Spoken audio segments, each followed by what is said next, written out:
Welcome everyone to the Religion and Popular Culture podcast. I'm Ale Thomas and I'm joined as ever by Vivian Asimos. Say hi, Vivian. Hi, Vivian. Very good. We are continuing our voyage through issues of religion and popular culture, and not simply looking at the two as separate entities, but how they mesh together, often in unexpected and exciting ways.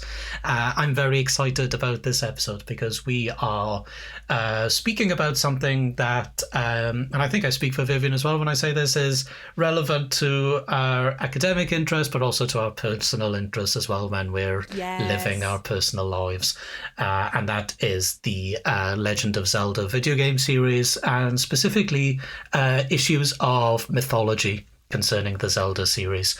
I have been playing the Zelda series since, I want to say I was 8 years old at the time. So my interest in Zelda predates my interest in the academic study of religion. So I'm arguably more of an expert in Zelda than I am in that. How about you, Vivian? Would you say you have a similar background?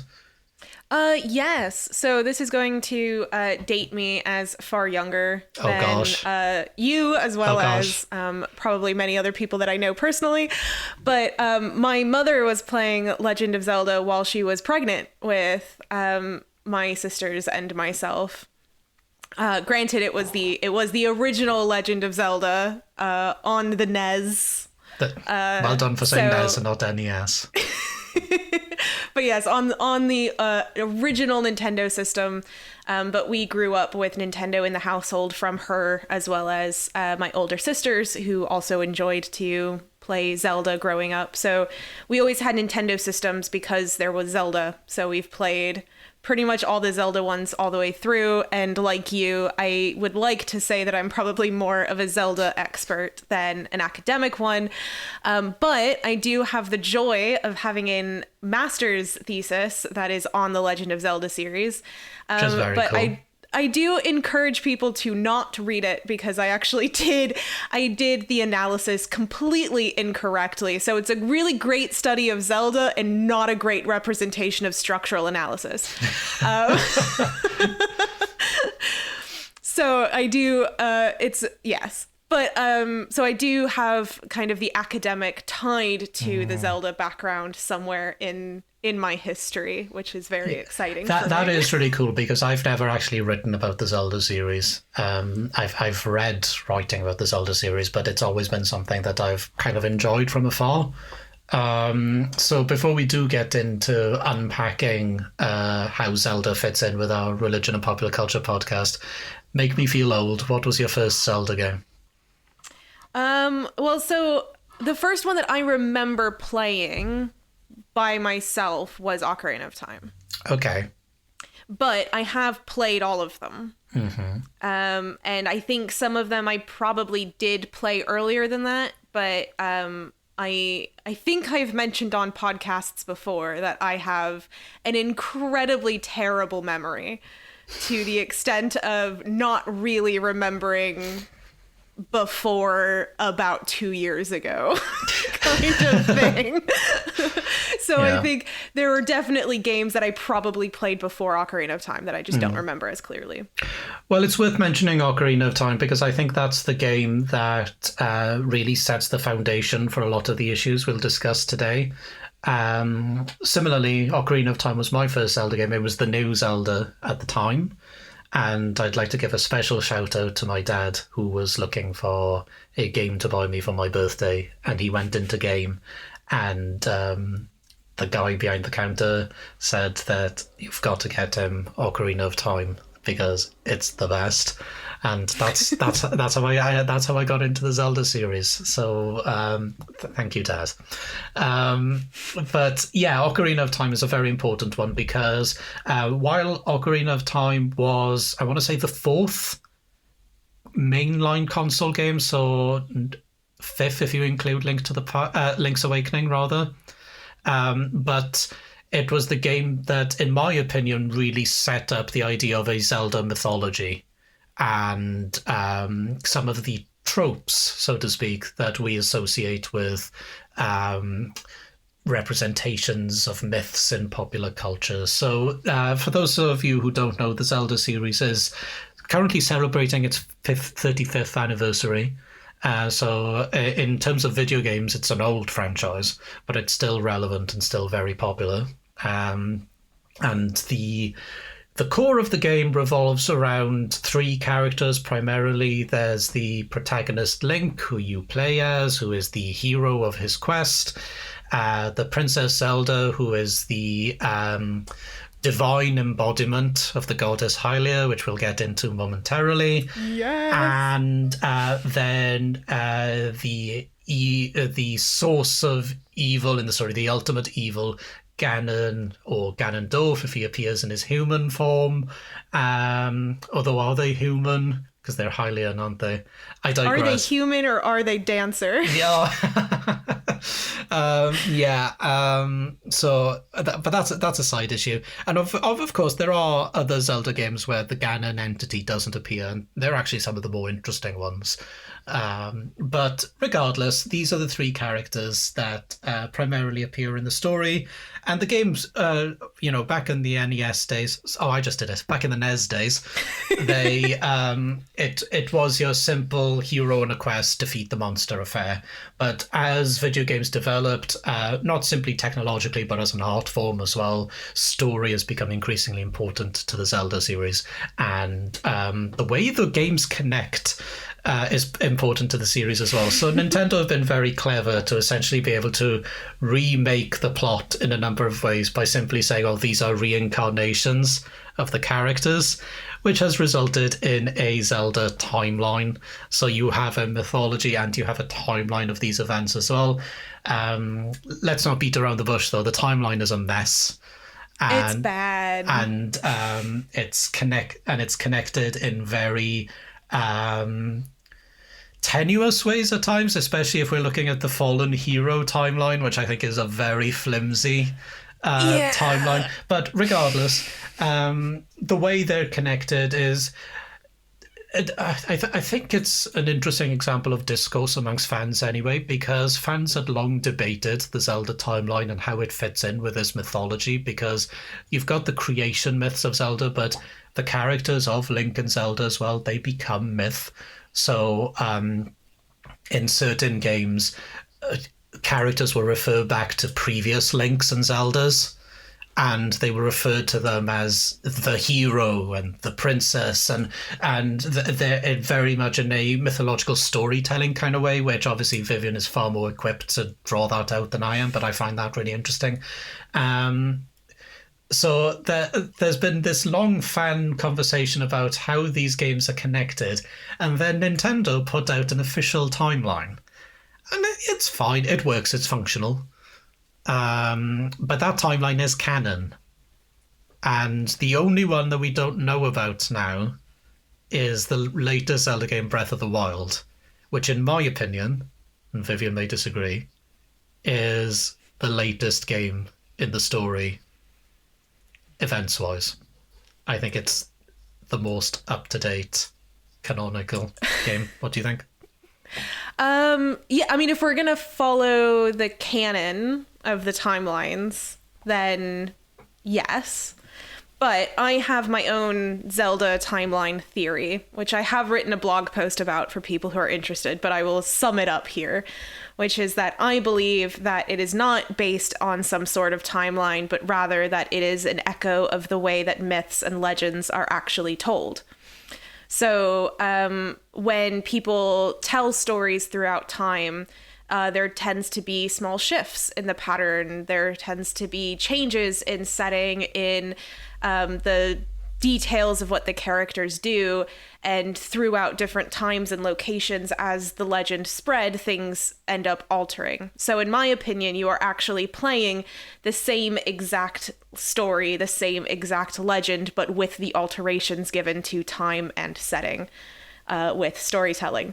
So as someone who really loves studies of myth and legend and the way these things shift over time and in different locations and why they shift, it makes the most sense to be looking at a story and seeing how similar things are, but then also where they're different. And you could almost map out how these shifts occur. So that's how I choose to see it. Okay. And Breath of the Wild is probably one of the more interesting ones because of it being a post-apocalyptic Hyrule. It is this, it's literally after everything has been destroyed. It's after everything has been ruined and people are rebuilding. And I think in a time where we are inevitably worried about climate crisis, we are worried about the end of the world, having a story that is post-apocalyptic makes a lot of sense. Yes. And so you could imagine this kind of a setting being prevalent for the storytellers in that time period, needing to, if you're going to kind of cross the realms between the game world and the physical world, we see the need of it now. But in the game world, there would also be a need for it in certain locations. If there has been a mass war and there's loads of destruction everywhere, then you would end up spinning the tale of the legendary hero to fit the world that they are in. So yeah, that's the kind of shifting that you would see in legends and mythology throughout time. So who's telling this story? It depends. So one of the things that is important about knowing about myths and legends and folklore is that we tend to think of these things as stuff that's written. So we think of like the prose Edda for Norse mythology, or we think of the Bhagavad Gita. These are things that are texts that are written down that we can kind of read. And we think of the reciting, and whenever there were changes in the reciting, as being a failure of the oral communication. But that, to me, is a way too simplistic form of understanding storytelling. Storytelling throughout history, and even now, has always been performative. So it's not just the story, it's also the way you tell the story. It's the context of the story. It's whether or not you're wearing a mask and performing a dance while you're telling the story, or whether you are doing it with shadow puppetry, or whether you're doing it in a post-apocalyptic place, or if you're telling it to a group of women versus a group of men. Like, these are all things that shift the narrative, and they shift it actively. So a storyteller will know their audience, they'll know their setting, they'll know their context, and will actually actively change the story to fit those contexts and to fit their own understanding. So there's actually an anthropologist in the study of myth by the name of Seth Kunin. He's a really nice guy, currently based in Australia, and he was my external examiner. But so he has a concept in the study of myth called jonglerie, which is a juggling of identities. So basically, he would say that as you are telling the story and you have your multiple identities, then you would actually shift your emphases. You would de-emphasize certain elements of the story and re-emphasize other parts of the story that fit the identities, the context, the situation that you are in. And those are done actively and by choice. So these are not failures of an oral storytelling form where you forget elements. It's an active, thoughtful experience. So that was a lot, sorry. No, absolutely. Well, this is what we're here for. So you're obviously very much academically trained in the study of myth. How do you approach the idea of what a myth is? That's a very complicated question. Just like we talked a little bit in our opening episode about the complication of defining religion, pretty much every word, when you start getting into any kind of deep study of people, anthropologically, sociologically, every word is going to need a deep analysis, which is one of the things that I really hate about this, but also really love. But myth is definitely something that falls into this category. A lot of it historically has been set in contrast to other forms of storytelling. So what makes myth different from folklore, and what makes myth and folklore different from legend? Like, these types of things, people want to draw boundary lines and parameters and understandings of how each of these things are different. With myth, the vast majority of the time, it has been attributed with an idea of truth. So I my folklore might be something where I say, oh, I've kind of, this has been passed down from my mom. I don't know if it's true, but this is the story I heard about, I don't know, something. But then with myth, I would say, no, this is the truth to the way that I understand the world. But the word true is very tricky. And it's really important to note that a lot of this study has been done in the English language. So a lot of what I'm drawing on are scholars who have written in the English language, and the English language sucks.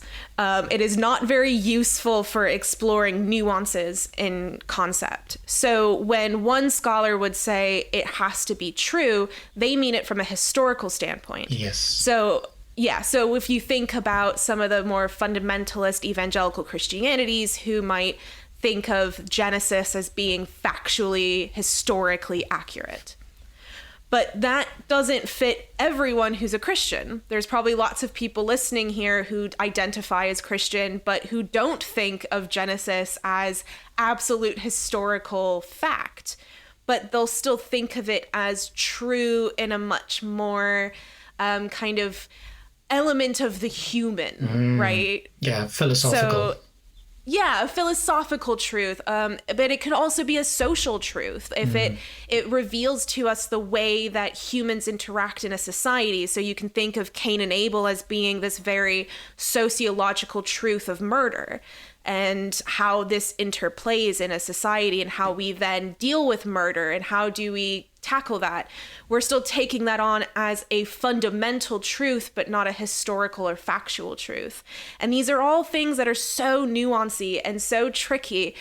But it can be really problematic because when we think of myth, when it's used colloquially, we often think of it as meaning an untruth. So, oh, that's just a myth is something that people would say. But that's derived from this understanding of mythology. Yeah. So it's derived from the understanding of mythology as being a factual truth, and we're putting it down, which I am not going to get too into it, but it can be very much tied to racism and colonialism, that it's white people coming in and saying, your truth is wrong, this is the truth, yours is just a myth.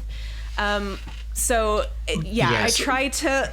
Very much symptomatic of that post-Enlightenment period of how Westerners, particularly even Western scholarship, would almost frame other cultures in a derogatory sense.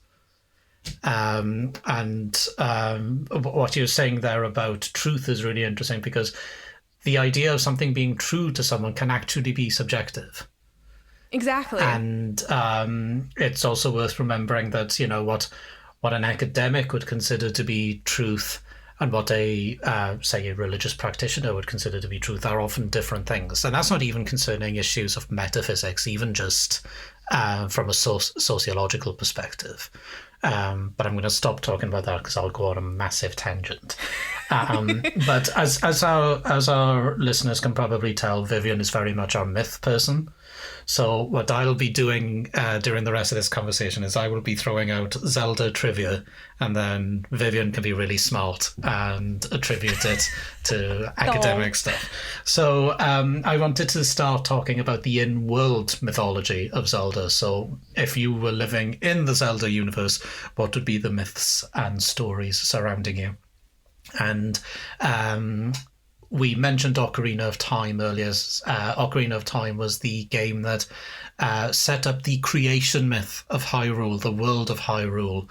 And there is a story of how the goddess Hylia created Hyrule, but she did so through three goddesses, Din, Nayru, and Pharaoh. I don't know how to pronounce them because Zelda games are always, they don't have voice acting apart from the most recent one. So Zelda fans may disagree with me on that pronunciation. I don't care.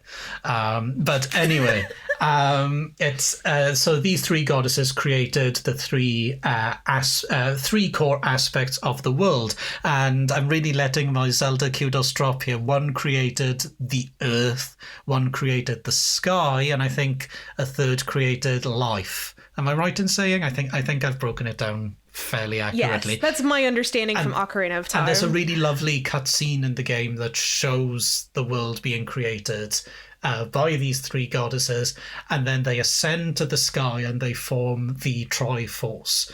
And the Triforce is the most recognizable icon from the Zelda series, both in terms of symbols used in the game, but as a franchise as well. So it's three triangles connected together, and they represent wisdom, power, and courage. The three. How would you describe it? The three virtues. Yeah, that's probably a good phrasing. And if you have one of those, you have a complete. It's not particularly well defined, but a complete awareness or a complete control of, say, power or courage. And then if you have all three, you can bend reality to your will. And this is where the evil aspect comes in, because the evil Ganon wants all three for himself. And Ganon is the one who possesses the Triforce of Power. And perhaps almost predictably, wisdom then goes to Zelda and courage goes to the playable character Link. But those three attributes fit those characters very well, I think, from a gameplay mechanic point of view and from a storytelling point of view. So Zelda is always not always, but she's quite often presented as being quite divine, often possessing a knowledge that the other characters do not have, or having access to a knowledge that other characters don't have, and having access to a spiritual power as well. So in one of the most recent games, Skyward Sword, which is incidentally the first game chronologically, because thanks Nintendo, she is revealed to be an incarnation of the goddess Hylia. And these three characters are essentially cursed to fight the same battle again and again. That's what's set up in that story, at least. And the hero will be reborn. The princess will reborn. She isn't always a princess, but let's call her that for now. Will always be reborn to fight this rising evil when it arises. So there's this running myth in the Zelda universe that when this evil arises, the hero will arise as well to defeat this great evil. And games then, they play around with that idea in interesting ways, don't they? I find how Twilight Princess has a Princess Zelda that I would say is the one who very much embodies the idea of the Triforce of Wisdom. She's very distant. She's very... there's something very divine about her. She is clearly in control of her abilities, her magic abilities, and she also clearly has a knowledge that she doesn't impart to the other characters. She almost seems to know what's going to happen. And then that's a really lovely contrast to the most recent Zelda in Breath of the Wild, who is very much depicted as a human who is trying to access this esoteric knowledge, but can't. And I know Vivian's got rants about that. But so they change these characters in really interesting ways. But that's the core myth of Zelda. That there are these three characters who are constantly connected to one another, and it's in keeping with this myth that there is this Triforce. Would you have I missed something there, Vivian? No, I mean, I think that's definitely a good deep dive into some of it. And obviously each one of the games can kind of have their own little take on things, and they might emphasize certain parts of it or de-emphasize certain parts of it following Kunin's jonglery emphasis that they might have in their storytelling. But I think one of the things that I've always found interesting was this shift within the perspective of the divine beings. So you have, you've mentioned essentially 3 or 4 goddesses, because you have the 3 that were sent down, but then you have Hylia, and where Hylia fits into this is very vague. Sometimes it's more detailed, sometimes it's not. But in the most recent game, there's only ever one goddess ever talked about. But then you do kind of have references to the other three in some instances. So there is this kind of question of a polytheism, monotheism, henotheism conversation that is kind of happening within it.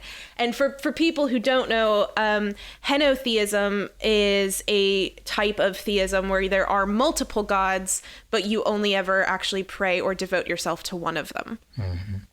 So there is this kind of where Hylia falls into this is always really interesting. You know, is this a henotheistic, you know, they acknowledge the fact that the other three gods exist, but they don't care.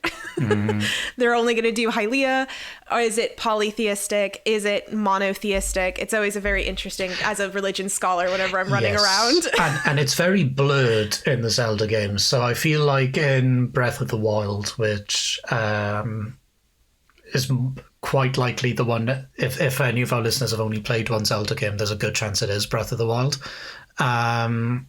It's the emphasis in that game is very much on the goddess Hylia. She is mentioned several times, and there are statues where you pray, and where characters do pray to the goddess Hylia, this singular goddess. Yes. And as you were saying, you know, so the three creation goddesses aren't particularly mentioned. I think they are represented in three dragons. Yes, they're the sky dragons. And different areas in Hyrule are named after them. But the emphasis is on the singular goddess there. And what I find really interesting about Breath of the Wild actually is the Triforce is never explicitly mentioned. No, there's no Triforce, I think, in that game. One does appear on Zelda's hand when she's sealing Ganon. In the cutscene. Yeah, but it's never commented upon. It does just happen to be on her hand. So for people who don't know, whoever's in possession of a Triforce, it tends to flash on their hand in quite a badass way. Yeah. And you see that happening with Zelda in Breath of the Wild, but it's never commented upon that she possesses the Triforce of Wisdom, no Link Courage or Ganon Power. It's just there. And I think that's really interesting because in other games, the Triforce is the core of the game, stopping Ganondorf or Ganon from getting the Triforce. And in Wind Waker, you've got to literally piece the Triforce back together. There's broken shards of it. Yeah, I think that's the only game where, like Wind Waker, where the Triforce is seen as a physical thing. Because the Triforce being physical or metaphysical or spiritual is always very, very fuzzy. You're never really sure exactly how physical it is or how spiritual it is. It's always something that's kind of referenced as if it's both, which has always been really fascinating to kind of dig into. Yeah. The impression I got when I first played Ocarina of Time is that it's both. Yeah. Because you see it and it seems to be floating in the sky. Incidentally, something that's quite fun when you're looking at discussing video games in different time periods. Back in the 90s, there were all these rumors that you could discover the Triforce in Ocarina of Time, that you could access a certain part of the game where you find the Triforce. It's a complete myth. Sorry, just did that to annoy you. You can't. But because at the time people didn't have sophisticated software in their own homes where they could break the code of a game down and find different aspects of it, there was this really interesting story that you could find this part of the game. And there were rumors that certain people had, whereas now in the internet age, and where people can download a game, and you know, some people who are much better than me at stuff like this can look at the code and see some of the stuff that you don't actually see in the game, that would be dispelled immediately. Yeah, but I guess it shows that there's, we're talking about mythology kind of in the game, but there's also mythology about the game. Not even the game as mythology, but also just there's mythology about the game as a game and what you can do with it and how connected it is to this in-game mythology and the importance of this object in-game that becomes really massively important outside of game as well. Yeah, absolutely. Sorry. One of the things that I one of the things that I always find really interesting about the Breath of the Wild, where you have the goddess statues, but then the other three goddesses as referenced to the dragons, is that it kind of reminds me of some of the Afro-Caribbean religions. I don't know how familiar you are with these, Alid. Ones like Haitian voodoo or Santeria. A lot of these tend to be, Santeria in particular is sometimes people think of it as a polytheistic religion, which is actually very inaccurate. It's a monotheistic tradition, but the idea is that the god is just far too busy doing things that a god does to pay attention to what an individual singular human needs attention for.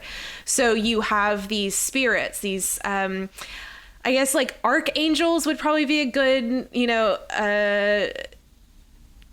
connecting piece. I for anyone who's read Lord of the Rings, and in particular the Silmarillion, I think that's a much better example of how this actually works than anything in a Christian tradition. But that there are these spirits essentially that are your go-between between the ultimate divine and the human. So when you are praying, you pray to these spirits, not because you think they are God, but because they help you connect to the God. And so people tend to think of that, therefore, as a polytheistic thing. But I guess maybe Catholic saints are maybe a good... Yes, even the Virgin Mary to an extent. Yeah. So in some ways, maybe this is what's going on in Breath of the Wild, is that there are these divine spirits that are a little bit more accessible than the goddess. And on the topic of Breath of the Wild, when I first played Ocarina of Time, bearing in mind I was very young and raised in a Christocentric society, I very much understood the three goddesses as being like a trinity, and being representative of one singular monotheistic deity, which is the goddess Hylia. I do think that's kind of what Ocarina of Time was going for, which is very interesting because we are talking about a game made by Japanese developers. And there are very Christocentric ideas in the Zelda series, including in Breath of the Wild, and even with something like the Trinity being comparable to the Triforce, for example, three making one. However, I think in Breath of the Wild, there's this really interesting contrast between a very westernized Christocentric myth in the overworld, and then there is a old esoteric knowledge that is alluded to, that Link has access to occasionally. So I'm referring to the Sheikah. The Sheikah's shrines. So and I think comparisons could be made there to Shinto in particular. But what's really interesting about the Sheikahs in Breath of the Wild is that they had access to a technology that the Hylians in the future, in this very Western Christocentric mythological world, don't have. That they've lost a tech, almost. So when Link gets the Sheikah Slate, or rather when Zelda gets the Sheikah Slate in the Breath of the Wild story, they remark upon how it can create paintings. It can create images because it's a camera. Yeah. But they don't have a camera in that Zelda unit, but the Sheikahs thousands of years ago did. And it's basically, the Sheikah Slate is like Link's iPad.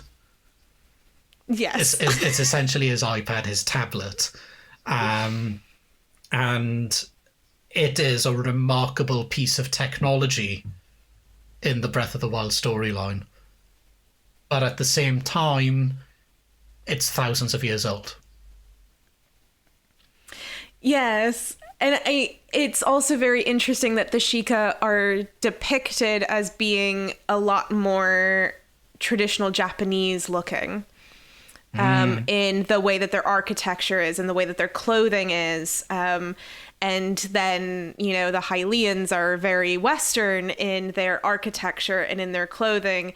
And so there is this very interesting commentary, I guess, on, interplay between East and West, and the fact that maybe some of these have access to a secret knowledge and information that the Westerners need or want to have access to. And yeah, it really points to that allure that the East has had for Western societies.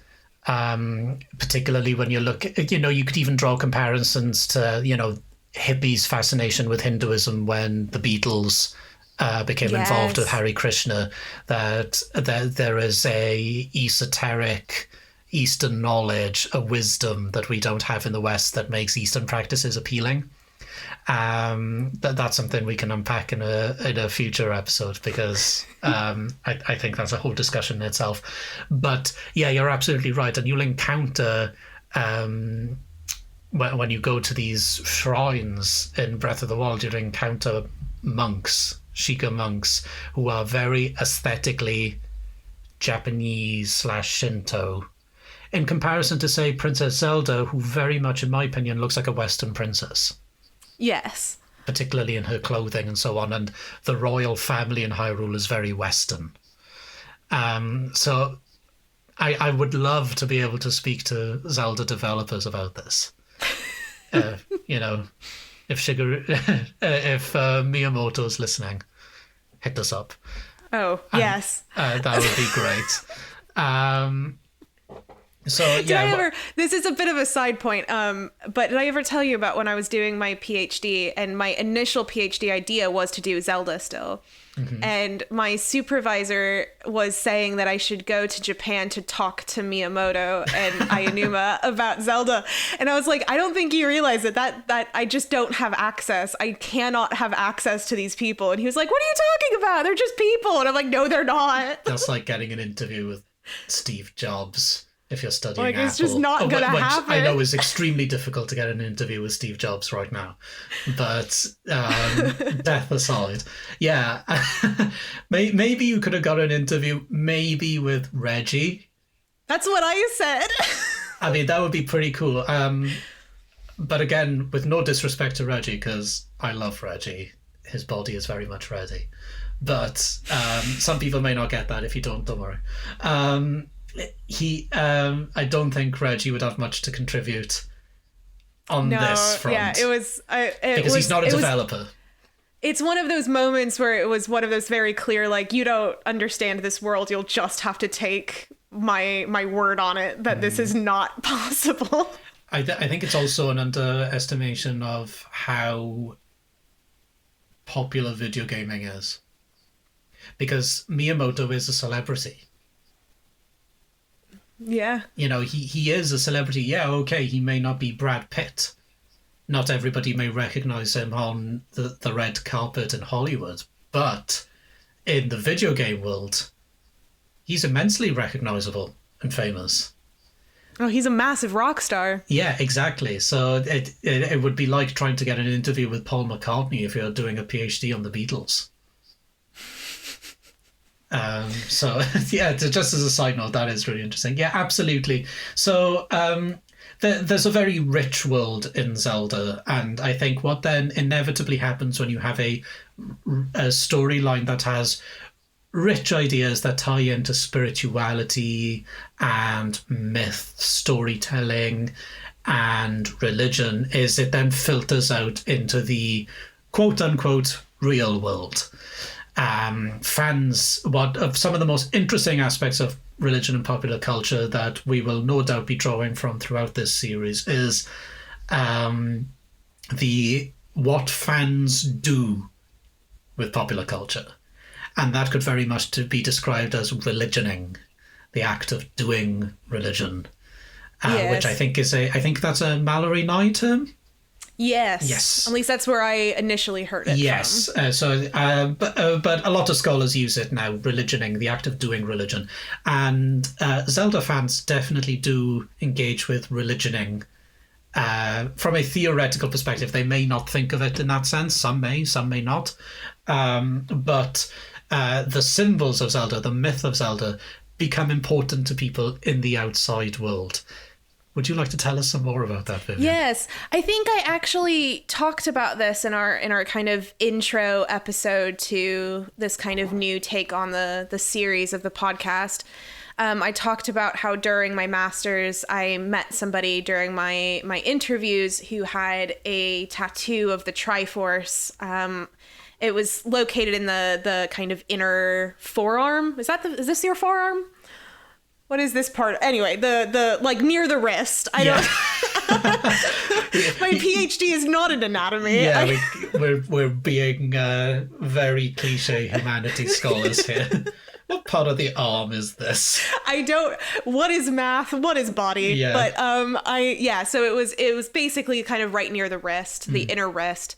A tattoo of the Triforce, and talking to them, they talked about how this idea of the combination of wisdom, power, and courage helped them to kind of center themselves and make decisions and make sure that they were kind of on right. So that's, I think, kind of what we're talking about is people who really take a hold of these ideas and embody them in a really strong sense. Yeah. Because I think we're going to be on track to doing an episode on invented religions, aren't we? And I think this ties into it, taking popular culture and doing religion with it. Yeah, and there's obviously different extensions to this. So there are people that do research on pure invented religions and sometimes called hyper-real religions. People like Carol Cusack, for instance, who they do work on. These are actual, like, they would put themselves down on a census as being this religious group. But then there are also people who I think get lost in the fold, which is why I focused my research on them, who they're not completely indifferent to this, part of popular culture, but they wouldn't be so much as to start practicing it as their actual religion in their day-to-day life.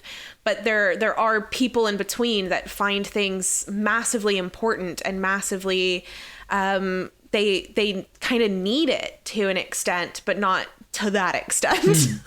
Yes, and I think some of these conversations often result in popular culture being devalued and often seen as trivial. Something that I discussed with my students recently. And it was nice because they had that light bulb ka-ching moment of popular culture could be just as important to someone as religion can. And popular culture can have meaning for someone as much as religion can, or even more so. And then you really do get into the blurred boundaries between is it religion, is it not?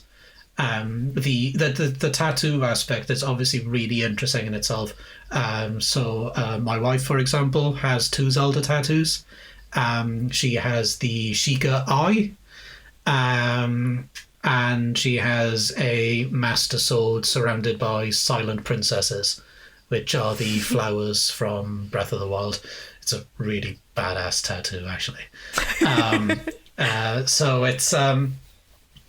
And tattoos are a huge conversation in themselves about meaning and what they say about people, because of course we are creatures of symbols. And I'm covered in tattoos. I'm not covered in tattoos, but I've got a fair amount of tattoos, and each one of them. I was about to say you're not covered. I've got a few tattoos, and they are very much, each one says something about me, and all of mine are linked to popular culture as well. I think we could have a whole episode on popular culture tattoos and why people maybe get them and why people think about them, because I also have a popular culture tattoo, and I had a very interesting experience at the tattoo parlor when I was getting it. I was already, getting in the midst of being inked, and the tattoo artist thought that I had had another tattoo already. Because apparently I wasn't screaming like he thought I would be from the pain, because it wasn't really that bad. And then the other reason was because it was a popular culture tattoo. And his response was that he thought that people normally get and I quote, more meaningful tattoo for their first tattoo. So it's a really interesting commentary on how the conception is that because it's connected to a piece of popular culture, it is therefore not meaningful to me. Because you didn't get a heart with a little scroll around it that says mum. Yeah. It would be great for me to get one that says mum, because then it would be the British version instead of mum. My American mother would be confused. Yeah. No, that is really interesting, isn't it? Because the guy who did my first tattoo was an absolutely enormous nerd. And anyone who knows me knows that I use the term nerd in the most complimentary way. You're a really nice guy. So so my first tattoo was a My Chemical Romance one, and while he wasn't a My Chem fan, he still appreciated the meaning for me. He had tattoos related to heavy metal because obviously he's a tattoo artist, it's going to be metal. And he went to lots of Comic Cons and stuff like that. So there were photos around the studio of him dressed as characters. I'm intentionally mentioning this because I want to get onto this in a moment. From franchises he loves, meeting actors from sci-fi franchises and things like that. So he very much got why somebody would want a tattoo that has a meaning drawn from popular culture. This is really interesting because this is very much symbolic of how popular culture can be devalued. Did the artist give you any inclination on what they categorized as a meaningful tattoo? No, but I also was I am not the most extroverted of people, and so I got very kind of shy about it and just kind of was like, well, it's meaningful to me, and then just kind of dropped it. Yeah, I probably would have done the same thing because I find myself in those situations as well. And then when you're then having a shower later on and you're reliving it and you have an argument with them in your mind. I'm not the only one who does that, I'm sure. I'm not very good at confrontation, even when it's a very calm conversation of confrontation. So I elected to just very politely drop the subject. Yeah. It's the same with both me and my wife as a couple. All our tattoos are popular culture related, and they are all deeply meaningful to us. Yeah, I mean, it might have been a situation where if I had sat and explained why I had chosen the particular tattoo that I did, which is what Victor Turner called a multivocal symbol, which has multiple meanings to me, all at the same time, then he probably would have understood it as meaningful. But I didn't want to get into it, so I just didn't. Yeah, well, the last thing you want is to dump academic theory on your tattoo artist. Well, exactly. I mean, there's also, to me, it was a lot of, mine's a Lord of the Rings tattoo, and Lord of the Rings was my first introduction to the study of religion and popular culture, which is inevitably what I ended up doing. So it had this academic tie. It had a very personal connection to me because of the time period in which I read them, and had a connection to them. It had, all of that kind of stuff all connected to one small thing. That, of course, getting it tattooed seemed to make the most sense. Yeah, absolutely. But we're going to have a whole separate conversation, I think, on this, because I think we could keep going on about the art of tattooing is also really interesting, and what the body is, and the body as canvas is really fascinating to talk about. So, yes. But that's getting us slightly away, but it also is. Not wholly at the same time. Not totally away, no, because yeah, sorry. Like I said at the beginning, myth is not just the written word. So the myth of the Legend of Zelda is not just the written words of the story. It's also an enactment. It's a performance. It's something that people do as well as listen to. So obviously playing the game is a part of this, but it goes beyond that. There's also people who want to embody it in other ways to have agency over that story, over their own way of participating, that participating with popular culture is not a passive thing. it's an active thing. And I think particularly of cosplay, and you mentioned people dressing up like this. And I think we might have mentioned cosplay slightly in an earlier episode as well. But that cosplay is this really interesting act of complete embodiment of popular culture, of taking on the story and literally being the story, which is always really fascinating to kind of dig into. But more importantly, people shift things within their own representation of it. So cosplay isn't just one thing of you try to get as close to that character as possible, but you also can do gender bending. So there are male Zeldas or female Links who shift the typical gender that's associated with these characters and portraying them in ways that are much more in line with how they would like it to be. So I'm a woman and I want to be Link, but I don't want to lose my association with being a woman. So I'm going to be a woman Link. And that allows them to play with it a little bit better. Yes. Have you ever cosplayed, out of curiosity? I haven't. I would love to. I really would, because I guess I've kind of treated some Halloween costumes that I've done as cosplay. So whenever I've done Halloween, I've never used it in I'm going to dress up in a Halloween ghost outfit. I've taken something from popular culture and I've just dressed as that character, but I still wouldn't say that's proper cosplay. Part of the reason I haven't is because of if I was going to cosplay something, I'd want my outfit to look great, and I'm not great at stitching, and a lot of work goes into creating a truly wonderful cosplay outfit. But if I was going to, I would go as Captain Kirk.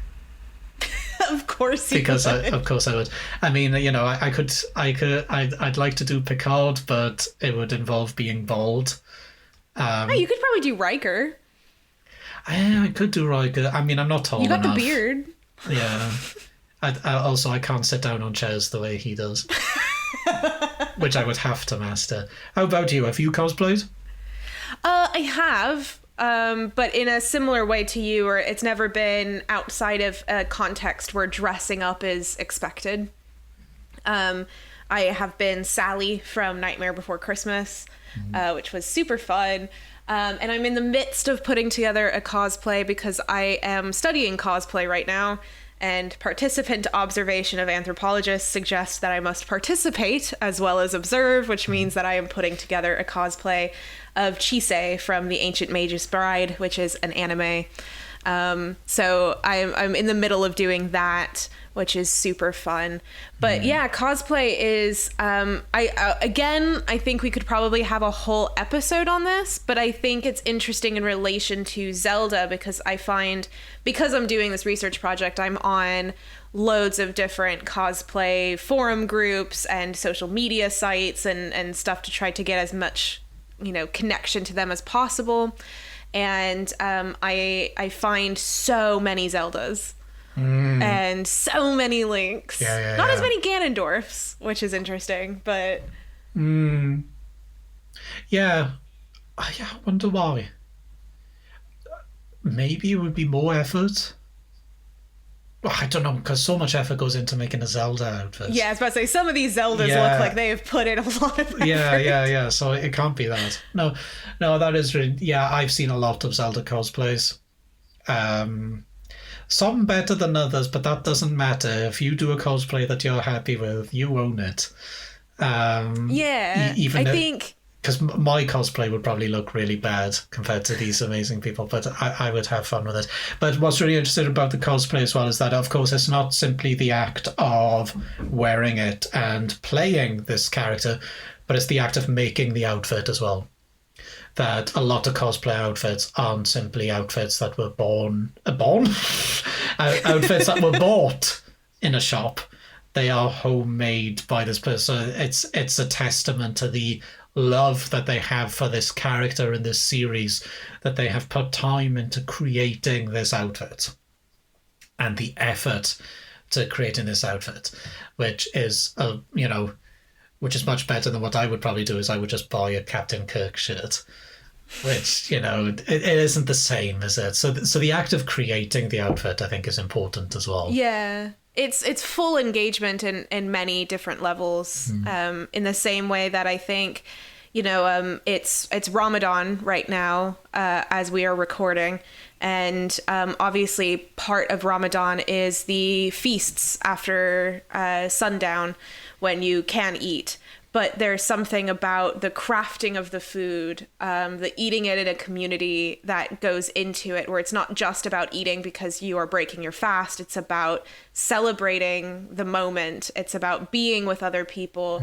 And it's about the craft that goes into that food as much as the eating of the food goes into the breaking of the fast. So it's all kind of tied together. So when we're talking about these kind of crafting things and why this is important, that's why, because we're seeing connections to other elements where the effort that you put in is equal to what you're supposed to be getting out of it in a much more kind of metaphysical, spiritual connection to what you're doing.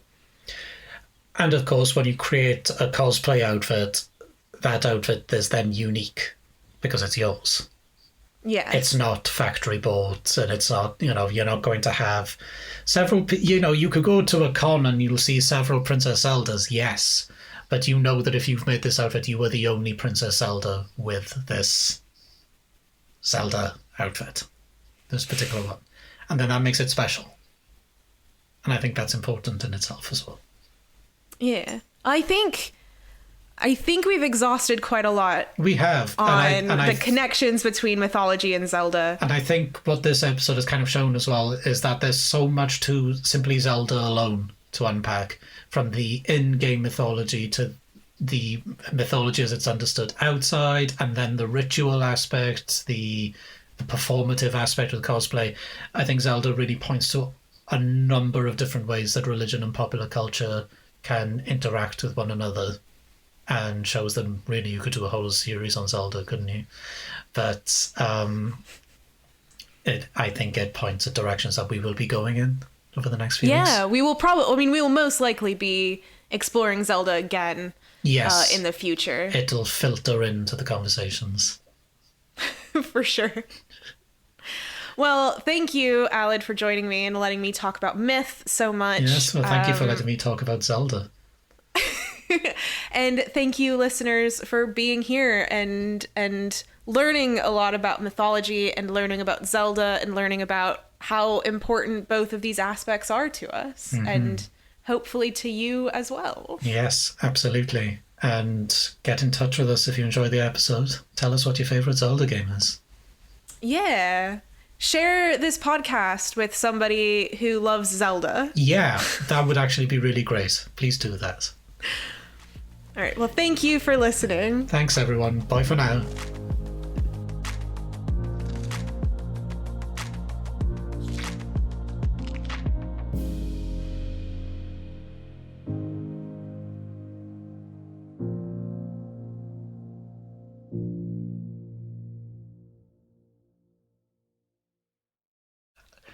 Welcome, everyone, to the Religion and Popular podcast, where we discuss the...